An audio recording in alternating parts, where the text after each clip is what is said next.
I'm Olivia Morgan, 28, and I never thought a family dinner would land me in the hospital with 3 broken ribs and a punctured lung. What hurts more than my injuries is discovering my parents pressured the doctors to falsify my medical records. They were trying to protect my sister Jessica, their golden child. But X-rays don't lie, and neither will I. The truth about what happened that night would shatter our family forever. Before I dive into this story, I'd love to know where you're watching from. Drop your location in the comments below. This family revenge drama gets intense, so if you appreciate real stories about justice being served, please hit that like button and subscribe to support the channel. Trust me, you'll want to see how this all unfolds. Growing up in suburban Boston, our family portrayed the perfect image to the outside world. My father, Richard Morgan, was a respected orthopedic surgeon at Massachusetts General Hospital, while my mother, Eleanor, served as the chairwoman for various charity organizations. As the older sister, I was expected to be responsible and set an example, while my younger sister Jessica, just 2 years my junior, was allowed to flourish under significantly fewer expectations. From childhood, the dynamic was clear: Jessica could do no wrong. When she broke my science project the night before submission in 5th grade, my parents claimed I should have kept it somewhere safer. When she borrowed my prom dress without permission and returned it stained, I was told to be more generous with my belongings. This pattern continued into adulthood, with my parents enabling Jessica's increasingly erratic behavior. Jessica struggled through college, changing majors 3 times before eventually dropping out, yet my parents funded her finding herself phase, which included a 6-month trip to Europe.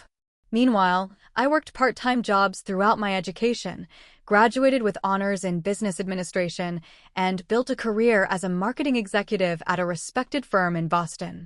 Despite the obvious favoritism, I maintained a relationship with my family, believing blood ties meant something.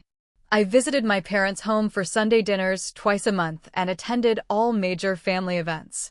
While my relationship with Jessica remained strained, I made efforts to connect with her, hoping we might develop a more meaningful sister bond as adults.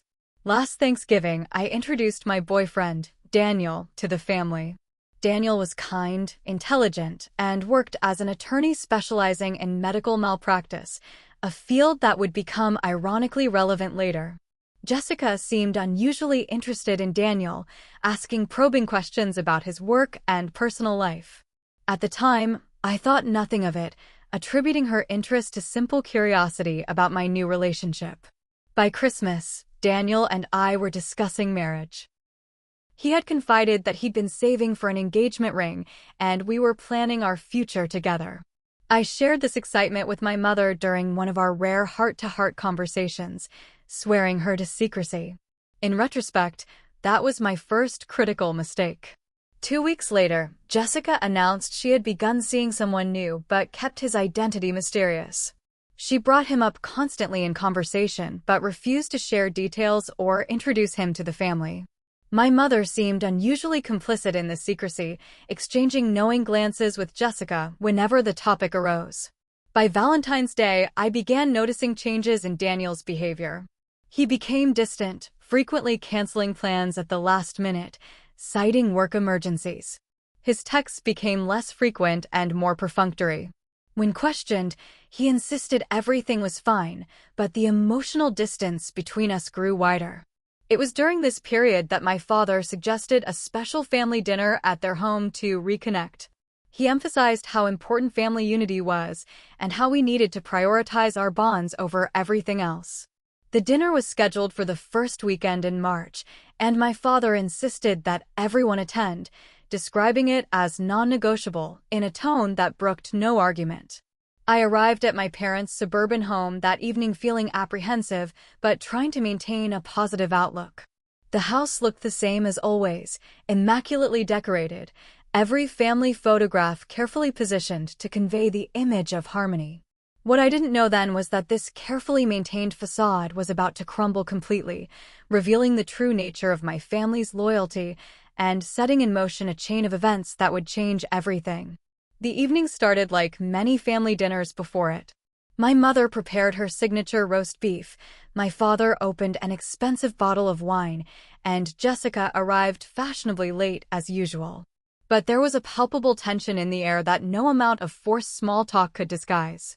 "Daniel sends his regards," Jessica announced casually as she helped herself to wine. "He wanted to come, but we thought tonight should just be family." The wine glass nearly slipped from my fingers. "What do you mean we?" I asked, though the sickening realization was already forming in my mind. Jessica exchanged glances with my parents before responding with a triumphant smile. "Daniel and I have been seeing each other for the past 2 months. We didn't plan it, Olivia. These things just happen." The room started spinning. 2 months are right when Daniel began pulling away. Right after I had confided my marriage hopes to my mother. "You knew about this?" I turned to my mother, who couldn't meet my eyes. "We thought it would be better coming from Jessica," my father interjected. "Daniel and Jessica have a real connection, Olivia. Sometimes these things happen for a reason." "A real connection?" I echoed in disbelief. "You deliberately pursued my boyfriend after I told Mom we were discussing marriage." Jessica shrugged, appearing almost bored with my distress. "Daniel and I just click in ways you two never did.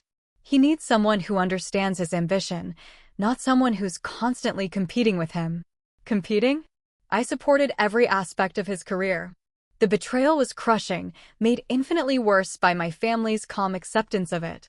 "Let's all try to be adults about this," my father said sternly.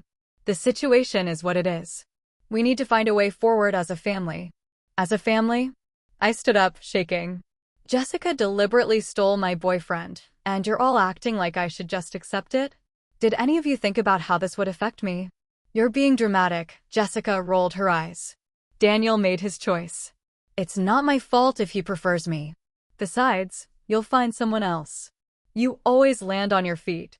The casual cruelty of her statement stunned me into momentary silence. I looked around the table at my family, my father's impatient expression, my mother's averted gaze, and Jessica's smug smile. In that moment, I realized they had never been on my side. "I trusted all of you," I said, my voice breaking. "I've spent my entire life trying to earn your approval, while Jessica gets everything handed to her, including, apparently, my boyfriend. That's enough." My father slammed his hand on the table. "I won't have this childish jealousy at my dinner table. Either you accept the situation or what?" I challenged him. "Or I'm not welcome in this family anymore. Hasn't that always been the unspoken rule? Jessica gets whatever she wants, and I'm expected to smile and take it." Jessica stood up then, her face flushed with anger. "This is exactly why Daniel left you. You're always playing the victim, always making everything about you. You can't stand that. For once in my life, I have something you want." "Something I want?" "He wasn't a prize to be won, Jessica. We were building a life together while you were scheming behind my back." What happened next occurred so quickly I barely had time to process it. Jessica lunged across the table, shoving me with unexpected force. I stumbled backward, trying to regain my balance, but the momentum carried me toward the staircase behind me. I felt a sharp push from Jessica's hands on my shoulders, and then I was falling. The wooden stairs seemed endless as I tumbled down, each impact sending jolts of pain through my body. I heard a sickening crack as I landed at the bottom, a white-hot agony radiating from my chest. I couldn't breathe, each attempted inhalation sending knife-like pain through my torso. Through blurring vision, I saw Jessica at the top of the stairs, her expression a mixture of shock and something else, something that looked disturbingly like satisfaction. My parents rushed down, my father immediately switching to doctor mode as he assessed my injuries. I heard him mutter about broken ribs and possible internal damage. My mother was on the phone calling 911, her voice eerily calm as she described an accidental fall. "It wasn't an accident," I gasped through the pain. She pushed me. "Don't be ridiculous," my father hissed. "You tripped and fell. That's what happened. That's what we're all going to say." As the ambulance sirens wailed in the distance, I realized with perfect clarity that my family had made their choice. Jessica would be protected at all costs, even if that cost was me. The emergency room was a blur of bright lights, urgent voices, and searing pain. Each breath felt like being stabbed repeatedly. The paramedics had stabilized me during transport, but the worst was confirmed upon arrival: 3 broken ribs and a punctured lung, requiring immediate intervention. As I drifted in and out of consciousness, I overheard snippets of conversation between my father and the attending physician, Dr. Patel. "I'm Dr. Morgan from orthopedics," my father was saying, his voice carrying the authority he'd wielded my entire life. "This is my daughter. She had an unfortunate accident at home, tripped and fell down the stairs." Dr. Patel was reviewing my intake forms. The paramedics noted some unusual bruising patterns inconsistent with a simple fall. There appear to be marks consistent with hands on the shoulders and upper arms. "My daughter has always bruised easily," my father dismissed. "A family trait." The fall was witnessed by myself, my wife, and my other daughter. She simply lost her footing. Through my pain-induced haze, I tried to protest, to tell them what really happened, but the oxygen mask and my own weakened state made it impossible to make myself heard. My mother and Jessica arrived shortly after, presenting a united front of familial concern. Jessica had composed herself, all traces of her earlier rage carefully concealed behind a mask of sisterly worry. "Will she be okay?" Jessica asked Dr. Patel, her voice trembling with what would sound to anyone else like genuine concern. It all happened so fast. One minute we were talking, and the next she was falling. I tried to grab her, but I couldn't reach her in time. The calculated performance made me want to scream. I managed to pull the oxygen mask aside long enough to rasp. She pushed me, before a nurse gently replaced it, urging me to remain calm for my own recovery. "She's confused from the trauma and pain medication," my father explained smoothly. "Common with these types of injuries." Dr. Patel looked unconvinced but nodded. "We'll need to perform emergency surgery to repair the punctured lung and stabilize the broken ribs. I'd like to get a full body scan first to ensure there are no other injuries we've missed." "I'll assist in the surgery," my father offered immediately. "I've performed similar procedures numerous times." "That won't be necessary, Dr. Morgan," Dr. Patel replied firmly. "Hospital policy prevents physicians from operating on family members. You understand the ethical considerations." My father's jaw tightened almost imperceptibly. "Of course. But I'd like to review all scans and treatment plans. As a colleague, I'm sure you understand my concern." As I was wheeled away for the CT scan, I caught one last glimpse of my family. My father deep in conversation with another doctor he apparently knew, my mother on the phone speaking in hushed tones, and Jessica staring at me with an expression that chilled me to the bone, a mixture of triumph and warning. The scan revealed the full extent of my injuries: 3 broken ribs on my right side, one having punctured my lung, causing a pneumothorax that required immediate intervention. There was also extensive bruising across my back, shoulders, and arms in patterns that clearly indicated I had been pushed with significant force. When I regained consciousness after surgery, a different doctor was reviewing my chart. Dr. Kimberly Chin introduced herself as the trauma surgeon who had performed my procedure. "You're stable now," she assured me. "We've inserted a chest tube to reinflate your lung, and we've surgically stabilized your ribs. You're going to need significant recovery time, but you should heal completely." When we were alone, I grabbed her hand with what little strength I had. My sister pushed me down the stairs. "It wasn't an accident." Dr. Chen's expression remained neutral, but I could see concern in her eyes. "The medical report currently indicates an accidental fall. Your father has been quite insistent about that narrative." "He's lying," I whispered urgently. "They're all lying. Please check the scan results. The bruising patterns will show I was pushed." She nodded slowly. "I noticed some inconsistencies myself. Your injuries aren't fully consistent with an accidental fall. I'll review the scans again personally." What I didn't know then was that my father was already working to ensure those scans and their interpretation would never contradict the family's version of events.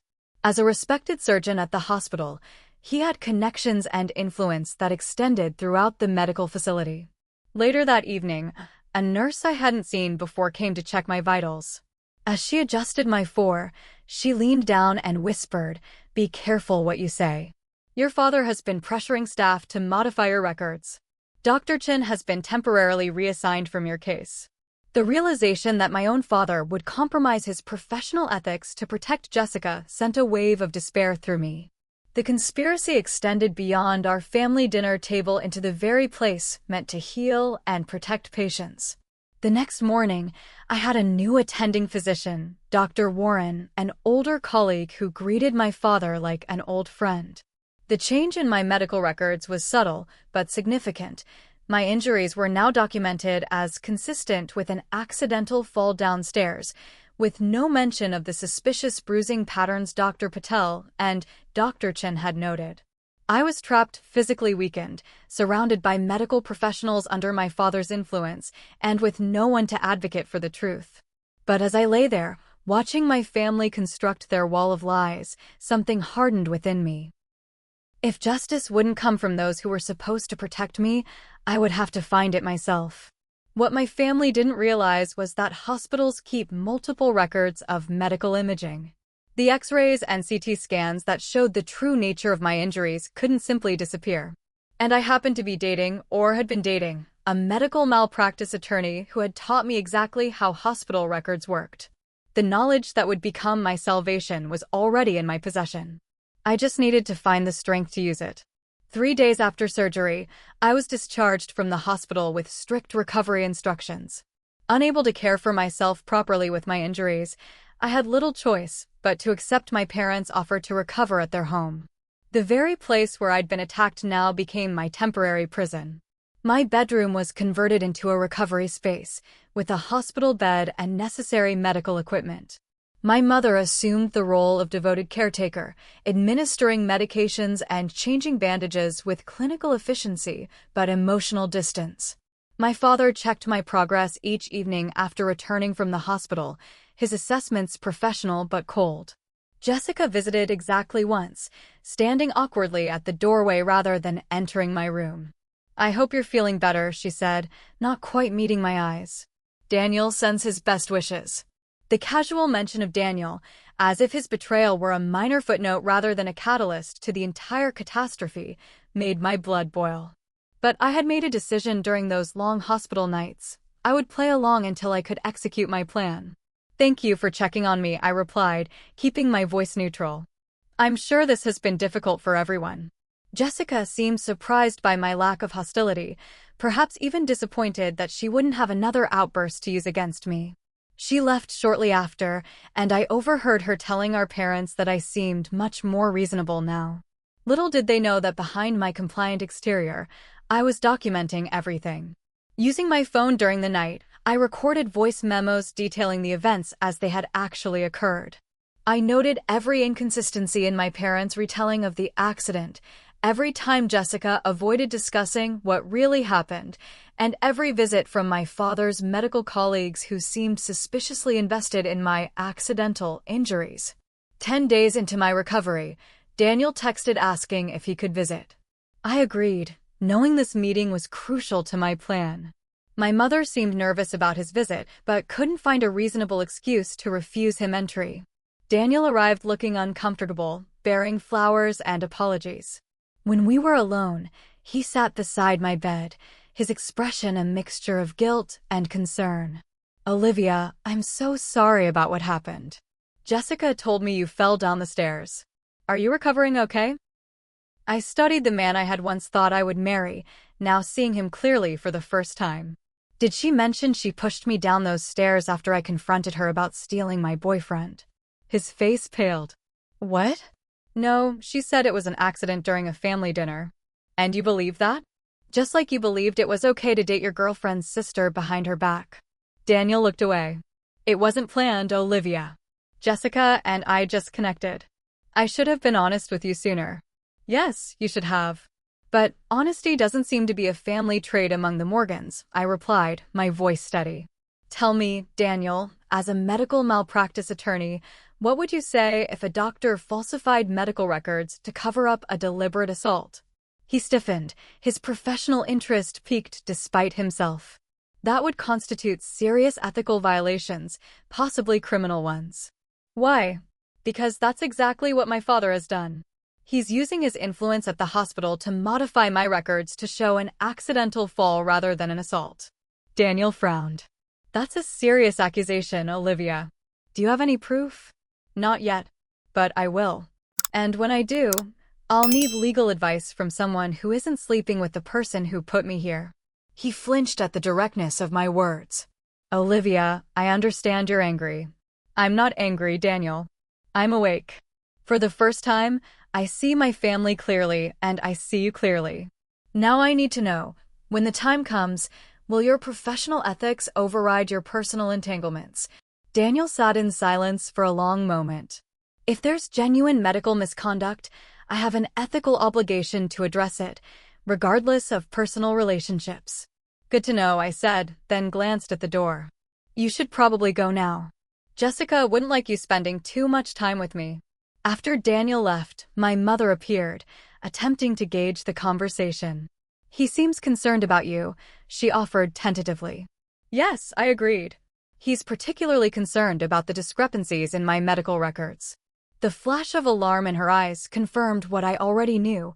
My parents were well aware of the ethical lines they had crossed. My mother made a hasty excuse to check on dinner and left, no doubt to report to my father. That evening, my father came to my room earlier than usual. Daniel's visit seemed to upset you, he began, his tone carefully measured. Perhaps it's best to limit visitors until you're further along in your recovery. Actually, seeing Daniel gave me clarity, I replied. He reminded me how important professional ethics are in the medical field. My father's expression hardened almost imperceptibly. Your priority should be healing, not dwelling on the past or making accusations you might regret. Is that a threat, Dad? It's advice from someone who loves you, he countered. Family comes first, Olivia. Sometimes that means accepting difficult situations and moving forward. Like accepting that Jessica pushed me down the stairs and you covered it up. I challenged, watching his face carefully. That's enough, he snapped, doctor's composure momentarily slipping. You had an accident. The medical records reflect that. Continuing this narrative only hurts everyone, including yourself.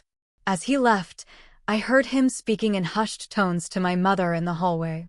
Their voices were too low to make out specific words, but the urgency was clear. The facade was cracking. 2 weeks into my stay, I received an unexpected ally. Nancy, a nurse who had cared for me in the hospital, stopped by ostensibly to check on my at-home recovery, an unusual but not unprecedented courtesy for the daughter of a hospital colleague. While checking my vitals, she whispered, Dr. Chin asked me to give you something. She slipped a small USB drive into my hand. Original copies of your scans, before they were altered. She's risking her job for this. Hope surged through me. Thank her for me, I whispered back. This matters more than she knows. That night, after ensuring everyone was asleep, I accessed the files on the USB drive using my laptop.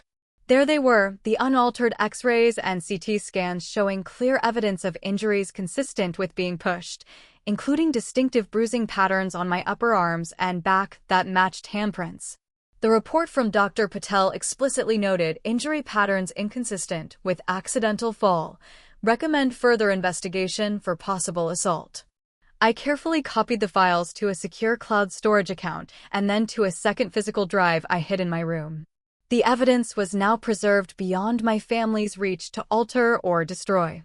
As I lay in bed that night, calculating my next steps, I felt a strange sense of calm replacing the hurt and betrayal. The path forward was clear now. I would heal, gather my strength, and then bring the full truth to light, whatever the consequences. Hey everyone, I know this story is getting intense, and I'm so grateful you're staying with me through it. If you've ever had to stand up against your own family for what's right, you know how isolating it can feel. While I take a moment to collect myself before continuing this painful chapter, I'd love to hear your thoughts. Has anyone else experienced family betrayal that forced you to make difficult choices?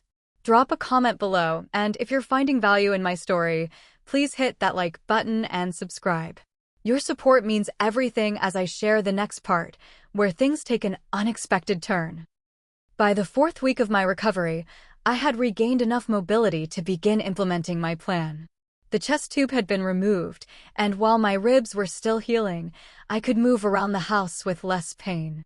My parents interpreted my improved physical condition and calm demeanor as signs that I had accepted their version of events and was ready to move forward as a family. This misinterpretation worked to my advantage.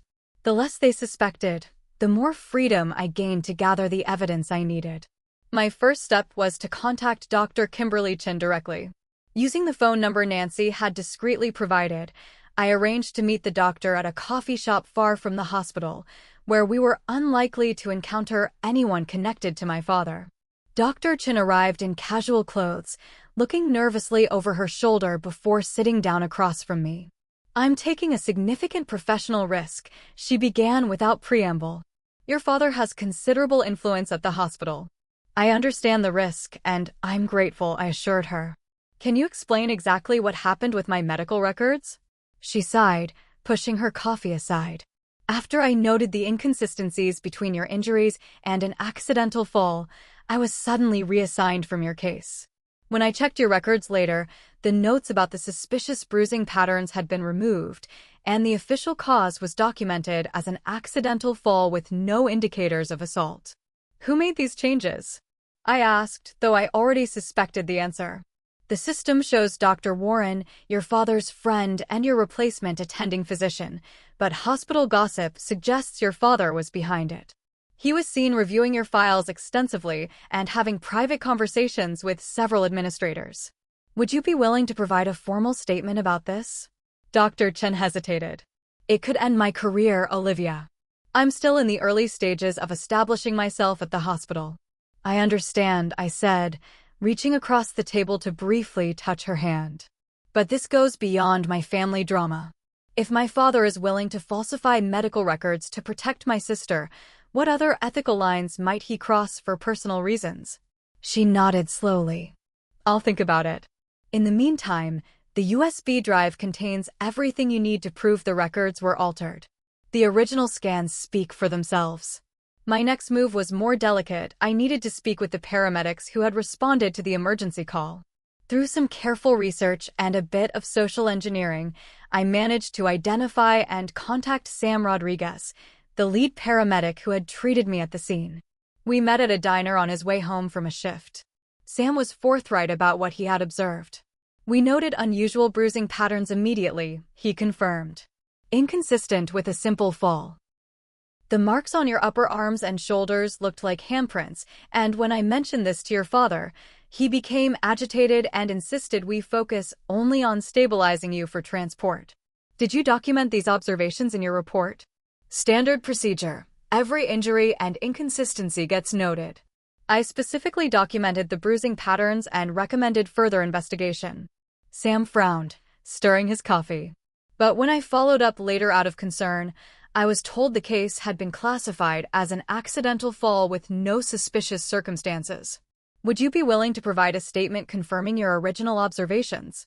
Unlike Dr. Chin, Sam didn't hesitate. "Absolutely.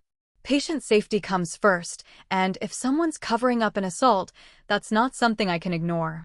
With medical professionals beginning to align with my cause, I turned my attention to the most difficult aspect of my plan, confronting Daniel about his ethical obligations as an attorney who now had knowledge of potential medical misconduct.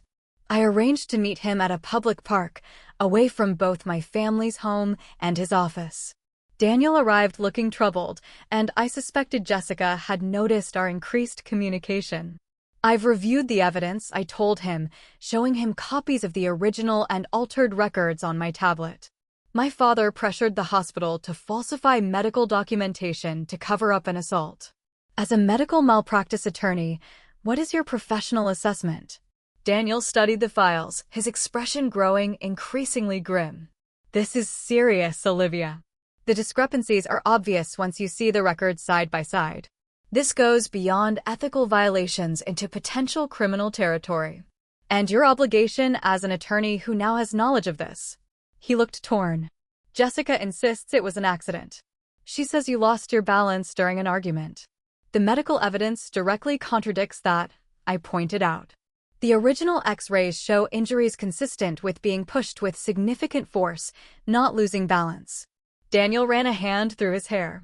If I pursue this, it ends my relationship with Jessica. And if you don't, it ends your career if it ever comes out that you knew and did nothing, I countered. I'm not asking you to choose me over Jessica. I'm asking you to choose professional ethics over covering up an assault. Our conversation was interrupted by my phone ringing. It was my mother, checking why I had been gone from the house longer than expected. Her increasing surveillance suggested my parents were growing suspicious of my activities. As I prepared to leave, Daniel caught my arm gently. I need time to think, Olivia. But for what it's worth, I'm sorry. For everything. Sorry doesn't heal broken ribs, Daniel. Action does. Back at home, I noticed subtle changes in my parents' behavior. My mother began, coincidentally, appearing whenever I was on my phone. My father started asking probing questions about my recovery and whether I had been in contact with any hospital staff. The atmosphere grew increasingly tense as they sensed my compliance was perhaps not as complete as they had assumed. Jessica visited more frequently, though her concern seemed performative rather than genuine. During one such visit, while our parents were briefly out of the house, she confronted me directly. "What are you planning, Olivia?" she demanded, her pleasant facade dropping the moment we were alone. "Daniel mentioned you've been asking questions about your medical records." "I'm just trying to understand my own treatment," I replied calmly. "Wouldn't you want the same if you were injured?"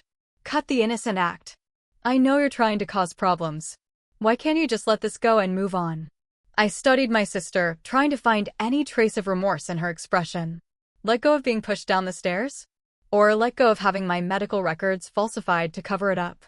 Jessica's face flushed. "It was an accident during an argument. You lost your balance. Is that what helps you sleep at night?" I asked quietly. "Because the X-rays tell a different story, Jessica.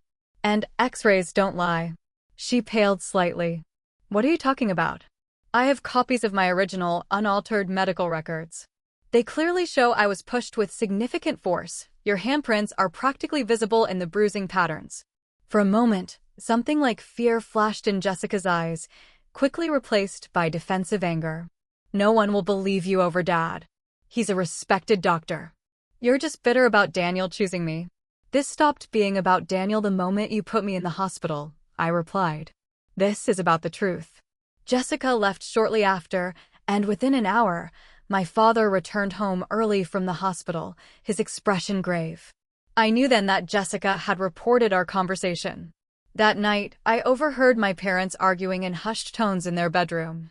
My mother seemed distressed, my father insistent. Fragments of their conversation reached me through the air vent connecting our rooms. "She has copies of the original records," my father was saying, his voice tense. "If she pursues this, it could ruin everything, my career, Jessica's future." "Maybe we should just tell the truth," my mother suggested, sounding tearful. "It was a terrible accident in the heat of the moment." "It wasn't an accident," my father hissed. Jessica admitted she pushed her deliberately. "If that comes out, along with the fact that I altered medical records to cover it up, we're finished." Their words confirmed what I had suspected all along. Not only did they know Jessica had pushed me intentionally, but they had conspired to cover it up despite knowing the truth. The betrayal cut deeper than I had imagined. The next morning, my father approached me with an offer. "Your mother and I have been discussing your future," he began, his tone deliberately gentle. "We think a fresh start might be best for everyone. We're prepared to purchase a condo for you in Chicago, near that marketing firm you've always admired. A generous monthly allowance would allow you to take your time finding the right position." The bribe was transparent, financial security in exchange for my silence. "That's very generous," I replied, keeping my expression neutral. "When would this arrangement begin?" "As soon as you're fully recovered," he said, relief evident in his voice. "We could start looking at properties next week." "I'll consider it," I promised, buying myself the time I needed to finalize my plans. What my father didn't know was that I had already scheduled a meeting with the hospital's ethics committee for the following Monday, armed with the original medical records, statements from Dr. Chin and Sam Rodriguez, and a comprehensive timeline of the cover-up. Daniel, after days of internal struggle, had agreed to represent me legally, effectively ending his relationship with Jessica but salvaging his professional integrity. The pieces were falling into place. Justice would soon be served, not through vengeful confrontation, but through the systematic exposure of truth. My family had chosen Jessica over me, chosen deception over honesty, chosen image over ethics. Soon they would face the consequences of those choices. Monday morning arrived with a strange sense of calm. I dressed carefully in a professional outfit, gathered my documentation, and prepared to leave the house for my appointment with the hospital ethics committee. As expected, my departure didn't go unnoticed. "Where are you going?" my mother asked, concern evident in her voice. "You shouldn't be overexerting yourself yet." "Just meeting a friend for coffee," I replied with practiced casualness. "The fresh air will do me good." My father appeared in the hallway, his expression suspicious. "Which friend?" "Perhaps I should drive you." "That won't be necessary," I assured him. "Daniel is picking me up." The mention of Daniel caused both my parents to exchange worried glances. They knew Daniel and I had been in contact, but they didn't know the extent of our discussions or his decision to support my case. "Daniel?" my father repeated. "I thought you two had resolved things." "We found a new basis for our relationship," I said, deliberately vague. "He should be here any minute." As if on cue, Daniel's car pulled into the driveway. I moved toward the door, but my father blocked my path. "Olivia," he said, his voice low and urgent, "before you go, remember what we discussed. A fresh start, a new city, financial security. Don't throw that away on some misguided principle." I looked directly into his eyes. The eyes of the man who had taught me about integrity while demonstrating its absence. "I'm not throwing anything away, Dad. I'm finally standing up for myself." Daniel was waiting in his car, his expression tense but resolute. "Are you sure about this?" he asked as I buckled my seatbelt. "More sure than I've ever been about anything," I confirmed. The hospital ethics committee had agreed to meet us in a conference room away from my father's usual domain. Present were the chief medical officer, Dr. Abigail Foster, the hospital's legal counsel, James Watkins, and 3 senior physicians who comprised the core ethics review team. Dr. Chin waited outside, prepared to testify if needed. I presented my evidence methodically, the original scans with their clear indications of assault, the altered records showing my father's intervention, statements from Dr. Chin and paramedic Sam Rodriguez, and a detailed timeline of events. These documents clearly show that not only was I deliberately pushed down the stairs, resulting in 3 broken ribs and a punctured lung, but that Dr. Richard Morgan used his influence to have medical records falsified to cover up the assault.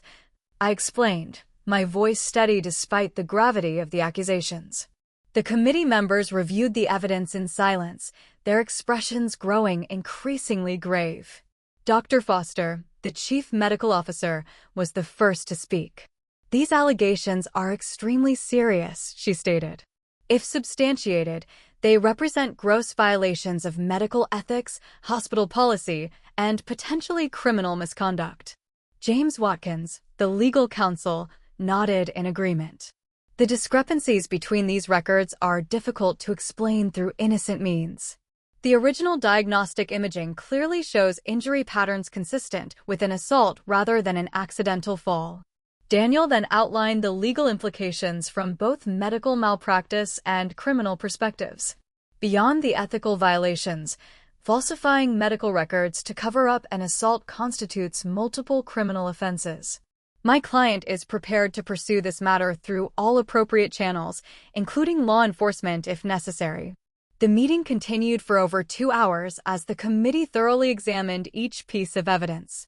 Dr. Chin was called in to provide her first-hand account of being removed from my case after noting the suspicious injury patterns. Her testimony was damning. I was explicitly told to focus on treatment, not causation by Dr. Morgan, she confirmed. When I continued to document the inconsistencies between the injuries and the reported accident, I was reassigned without explanation. By the meeting's end, the committee had reached a unanimous decision. Dr. Foster addressed me directly.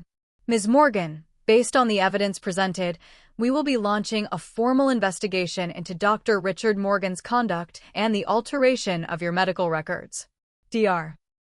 Morgan will be placed on administrative leave effective immediately pending the results of this investigation."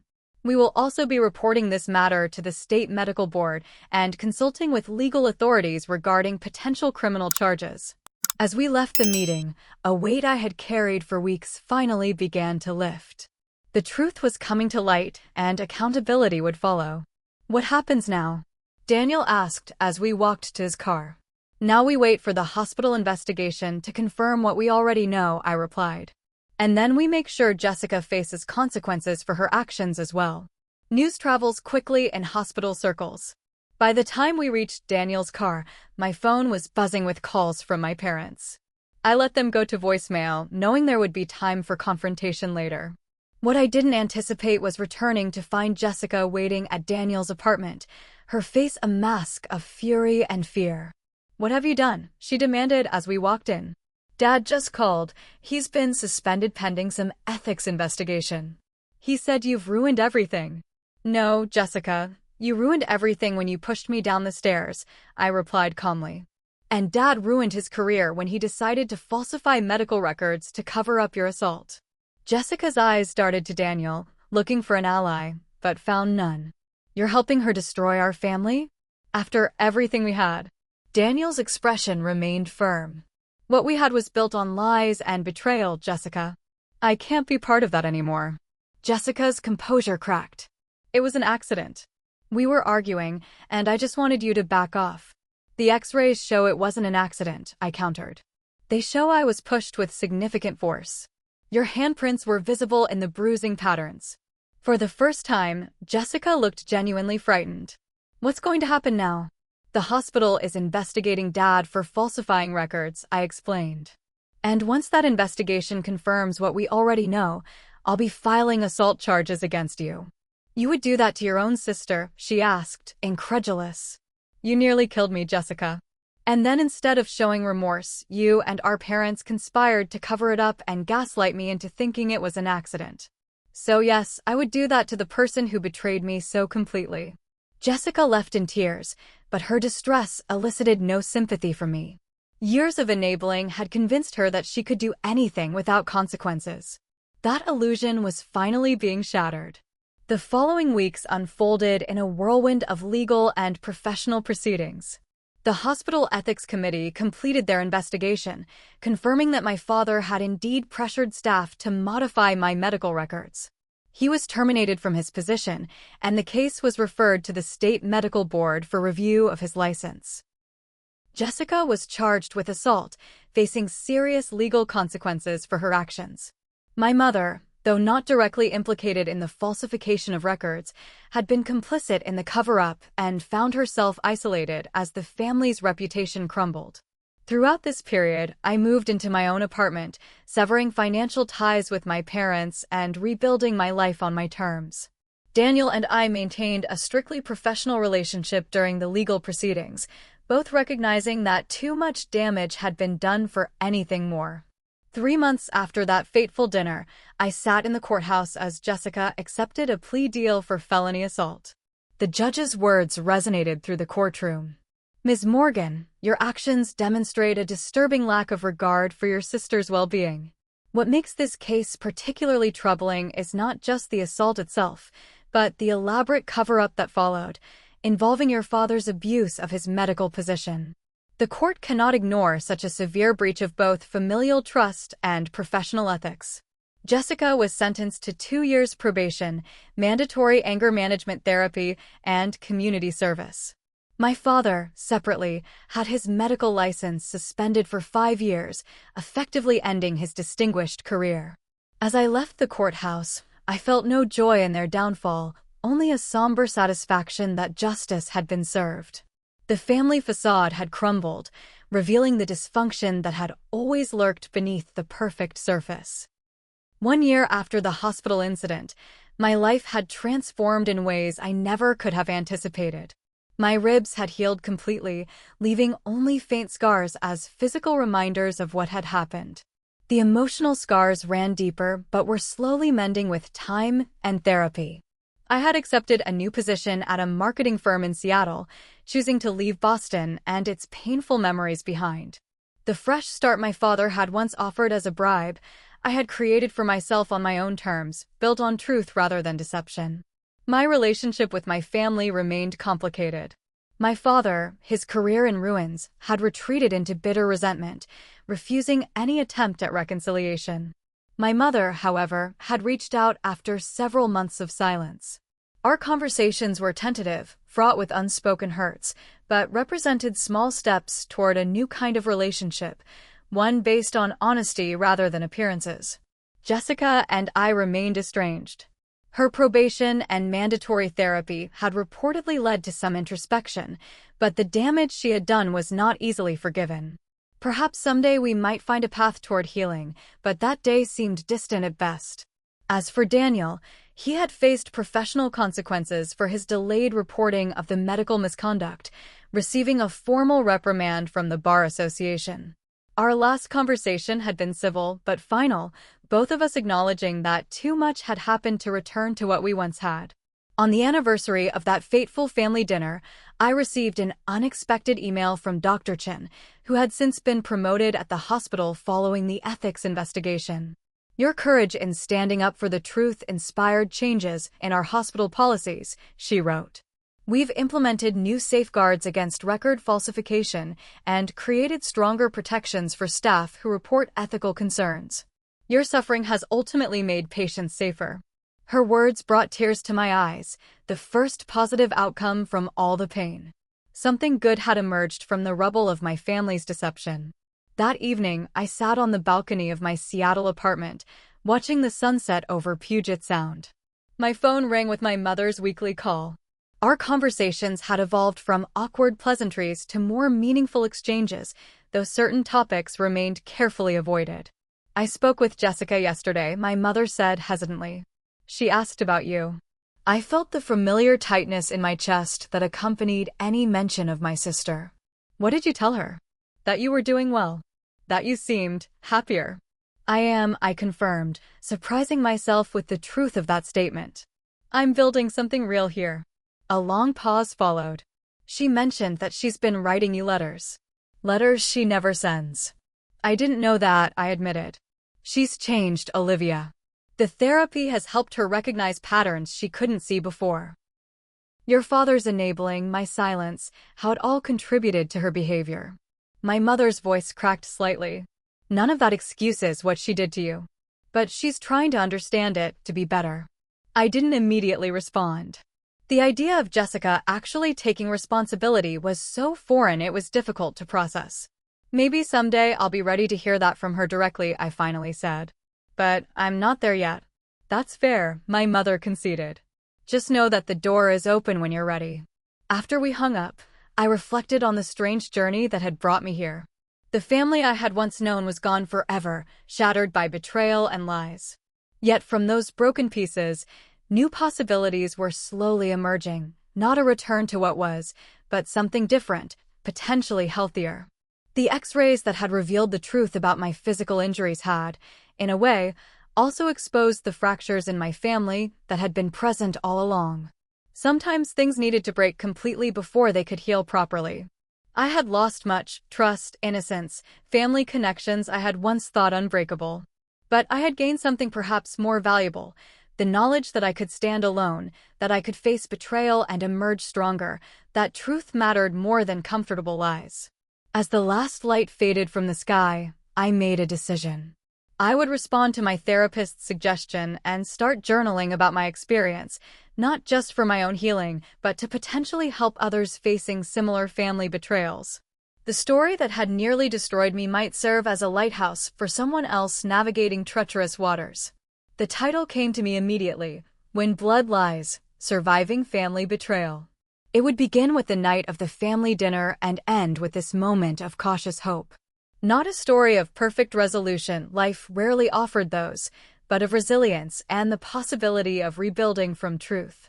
Thank you all so much for staying with me through this difficult journey. This experience taught me that family isn't just about blood, it's about truth, respect, and genuine care for each other's well-being.